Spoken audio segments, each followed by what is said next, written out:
Folks, welcome back to Eric Reacts. We are doing more of The Dragon Prince. This is Season 2, Episode 1, A Secret and a Spark. People have been doing construction outside all morning, so I haven't been able to record for you guys. It seems like they're done, but sorry if they start jackhammering away again mid-episode. It's not that loud, but yeah, it was really frustrating because this is one of my favorite new shows last year, and I didn't want to wait to get started. I'm super excited to revisit the Kingdom of Katalis. We only had 9 episodes last season, and we only have 9 episodes again this season, so it's frustrating because it's one of the shortest seasons on Netflix. I hope you guys remember that joke from last season, because otherwise I just sound like an idiot. But last time we left off with Ozymandias hatching after almost dying when his egg was submerged in freezing water. Callum broke his primal stone to create the Wonder Storm to get it done, so he will have to learn new magic. We'll see how that works out. Ozymandias broke the binding on Rayla's wrist, saving her hand. We also found out that Ezran can speak to animals, which is a really impressive skill. And then we have General Amaya, one of my favorite fictional characters. From seeing people's reaction on social media, people believe the show did a really good job representing her disability. I'm going to talk a bit more about that after the episode. But she's off to secure the border, and I hope we get to see her butting heads with Viren this season and find out that he took Gren prisoner. So yeah, Viren is trying to take control of Katalis. His kids Soren and Claudia are on missions to find the princes, the egg, and there you go. And Soren's secret mission is to kill them. I don't know if it'll all come to a head this season, but I don't want to see... I don't think Soren and Claudia are capable of what Viren wants them to do. But Lujane revealed that Ava's leg was gone the entire time. I really love how that played out, showing that disability is not something to look down upon, and oftentimes the way society treats and thinks of beings with disabilities can lead to more problems than they actually have. I don't know how big a role those two and Ellie will play in the story going forward, but I hope they stick around. Ellie and Ava are more likely to stick around than Lujane, but we'll see what happens. I heard they they made the frame rate a little faster this season, just because a lot of people were complaining last season. I know it stopped a lot of people from actually getting into the show. My best friend actually, I wanted her to watch with me like when I rewatched it, but she was just like, I hate the frame rate, it's ridiculous. But yeah, just some housekeeping. I'll be watching the show once a week on Fridays at 8 a.m. Eastern Standard Time, or it'll be uploaded at 8 a.m. But if you want to catch the next episode a week early, it will be available with the early access option on Patreon in the link in the description below. If you're watching this on release day, February 15th, then the second episode will be up on Patreon tomorrow at 8 a.m. EST. Also on Patreon are my full episode reactions to Season 1, with the footage included if you want to catch up before watching this, or after watching this. I'll also link the playlist for YouTube reactions at the end of this video, in case you want to watch that, or you haven't watched that. Yeah, my full reactions for this, including the footage, will also be up on Patreon, though. But enough of that, let's get into what we're all here for. I can't wait to get started. Let's go. Ba-bum. Ba-bum. Roar. Is it Amaya? Yeah. Awesome. First scene of the show. Of the season. She better be careful. Inhaling any of that would be really bad. What is she looking for? Horse is backing away. Oh. Are these... Sunfire elk?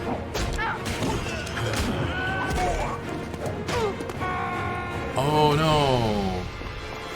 I feel bad for them. They're just following their leader's orders.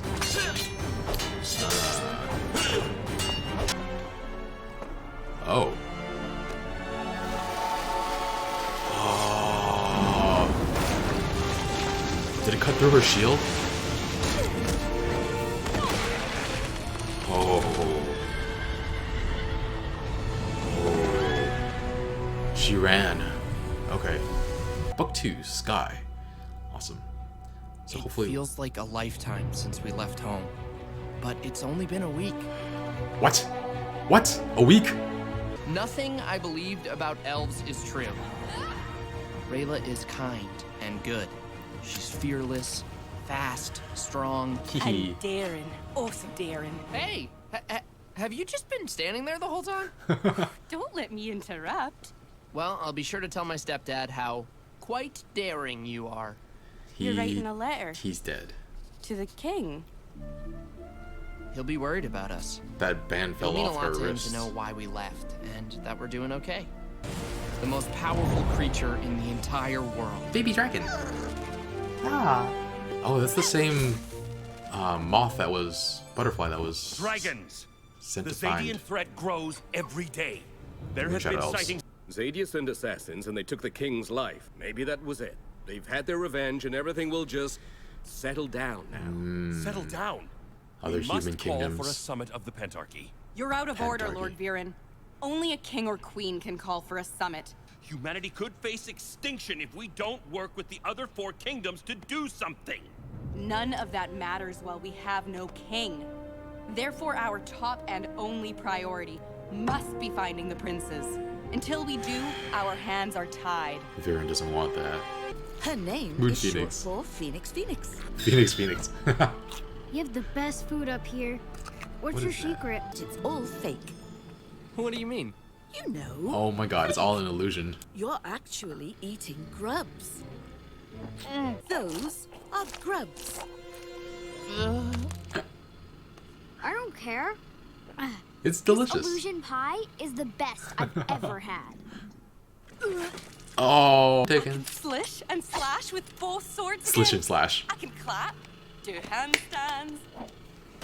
Oh, Rayla's so cute. Be a I clap, can clap, even do that thing you do when you finish a nice song and dance, you know? Claudia and The Soren are longer coming. we stay here, the higher the risk. Making use of those two hands, huh? You bet. But Zim, he's so little. He still needs to learn how to fly. Stay on your toes. Ooh. Except you. You work on getting off those toes. The ancient ancestors of Moonshadow elves performed fantastic rituals here.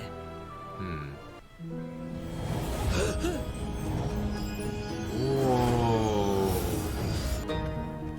But it's ruins now. What happened? The moon druids destroyed it themselves when Zadia was divided in 2. What happens when humans do discover it? Do you... like, kill them? Why kill them when you can break their brains with insane illusions? I've got some real mind melters. They would completely freak your bean. Interested?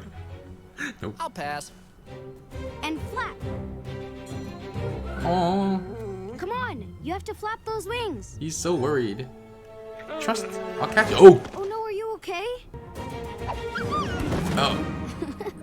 That's not flying. But it's a very, very good start. Aw. Being supportive. Maybe that means his father was supportive in a way, because kids mirror what they've seen.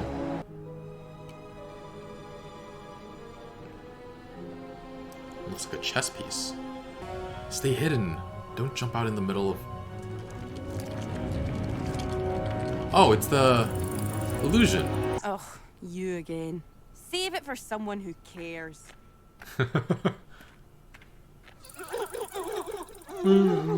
Please welcome Fifi. Hee. Aw. Ready, Fifi? Show him how it's done. Now I'm going to show you what flying feels like. Aw. Yes, you can do this! He just threw him. Esprin, you killed the Dragon Prince. Killed. I'm so stupid. Are you okay? And the moon is strongest. When it's full. Makes Please sense. don't interrupt. Yeah. But yes, this is the moon nexus. It reflects the moon perfectly. When the moon is full, its light completely fills the lake. What? So now you're just a standard human again. Oh boy. But look on the bright side. You've got those extra fingers, the little ones. What do you call them? Pinky. Pinkos. Pinkos. But I know other humans who do magic. I thought magic was my thing. I was good at it. It looks like you could use some cake. Grub. That's really a plate of worms. You're too smart for old Shane's illusions. Why did you tell him in the first place? Nice old-fashioned iced cream. Worms again. I'm doing my best, Rayla. And so are you. I know you are. Oh. Well, either way, we're leaving tomorrow. One more perimeter check. But we'll get it, no matter how impossible it seems. We believe in ourselves, and we're not giving up, are we? Neither is Know what? Callum. Neither am I. Yeah. Congratulations. Are you able to send the mail? Sure, of course. Mail that the rest of the council didn't want you to send? These That was the king's seem seal. to bear the king's seal. You were recently promoted, yes? And you are trying to do a good job? Yes, exactly. Right. Well, let me be perfectly clear, Crow Master. If you refuse, you will also be, you know. Now that I think about it, Wow. I'm just gonna go ahead and take care of these for you. I was supposed to learn horseback riding, sword fighting. fighting, archery, battle tactics. But I was so bad at everything. But then you didn't give up? And you got good? No. Well, no, I gave those up. But then I tried magic. And it felt right. You weren't born connected to a primal source. Wait, Arcanum. what's an arcanum? It's like the secret of the primal, or its meaning. That secret exactly in half. becomes a spark. The tiniest possible spark. flicker of a primal source inside you. The Arcanum of the Moon is about understanding the relationship between appearances and reality. Most people believe that That's so cool. reality is truth and appearances are deceiving. We can only truly know the appearance itself. You can never touch the so-called reality that lies just beyond the reach of your own perception. Storm magic. Sky magic, rather. And sun magic, I think? Nothing.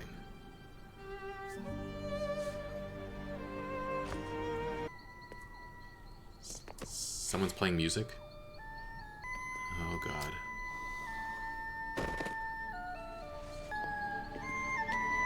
Oh, yeah, that's... Do it. No. What? That's the end of the first episode? No. They often have things here that are really cool. Or pictures. Drawings that are really cool. Okay, this is that, I'm guessing, Sunfire Elf? The picture of Harrow. I forgot their mother's name.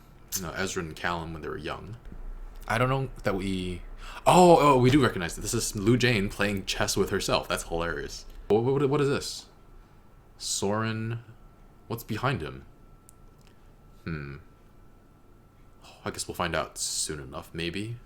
So just so you know, guys, I didn't watch the trailer for Season 2 because I was afraid of spoilers, so please keep spoilers out of this discussion and the comments. But onto the episode, Amaya was the first character we saw this season, and she was fighting Sunfire Elves. We know that humans and elves have learned terrible things about each other that simply aren't true, so it's rough to see them fighting and dying because of it. General Amaya, as much as I love her, she's actually quite xenophobic, which is understandable given that she probably needed to be strongly indoctrinated to see her enemies as less than human to be more effective on the battlefield. But yeah, it was hard to see her kill two Sunfire Elves. I'm guessing they're dead if they look like they fell into the lava. But I'm curious what she was looking for in that crevice. She didn't get it and she ran off. But yeah, before I mentioned earlier, I wanted to talk about something that came up last season.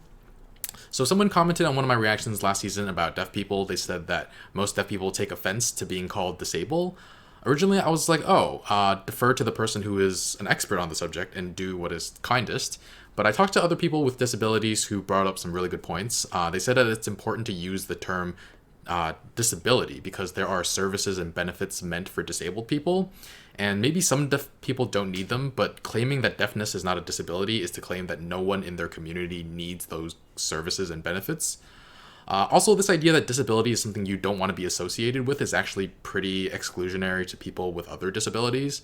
The definition of disabled is having a mental or physical condition that limits movement, senses, or activities. And there's nothing inherently wrong with that. It doesn't imply that they need to be fixed or that they're broken. It's just a state of being. And I understand that some people don't want to be defined by their disability, but trying to distance themselves from that label implies that there's something wrong with them. That implies that there's something wrong with being disabled. And there is a stigma associated with being disabled, but that is more society's problem than anything else. Personally, I don't know if this is a good example to use, but in my mind, is comparable to how other minorities deal with labels.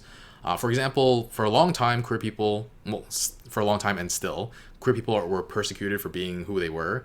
But that doesn't mean they weren't queer. Queer people who rejected the labels gay, lesbian, trans, bisexual, etc. were doing so in an effort to distance themselves from the consequences and stigmas of being queer. But that was a problem with society, not with them. There's nothing wrong with being any kind of queer, just as there's nothing wrong with being any type of disabled. Another note, I'm not saying that there are or aren't any similarities between the queer community and the deaf community beyond them both being minorities and how they deal with labels or how society views them. I'm not going to try to claim that my way of thinking is the right way or that I have all the answers. I'm just presenting to you two sides and my own thoughts on it. I think we all just have to decide what is kindest and choose for ourselves how we act. But anyway, back to the episode. We see another Sunfire weapon. General Amaya fights that elf pretty evenly, it seems, almost knocking the elf off the edge, but she decides to retreat. I found it a little odd that Amaya came alone. Like, was this just a scouting mission, like a secret mission? She can defend herself more than fine, but she's a general. Like, going in alone is not what I'd expect of a general.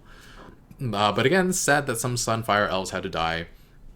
Even if their hatred for each other has grown largely because of misinformation and what is likely government propaganda, the lives lost on both sides is only going to add to the problem.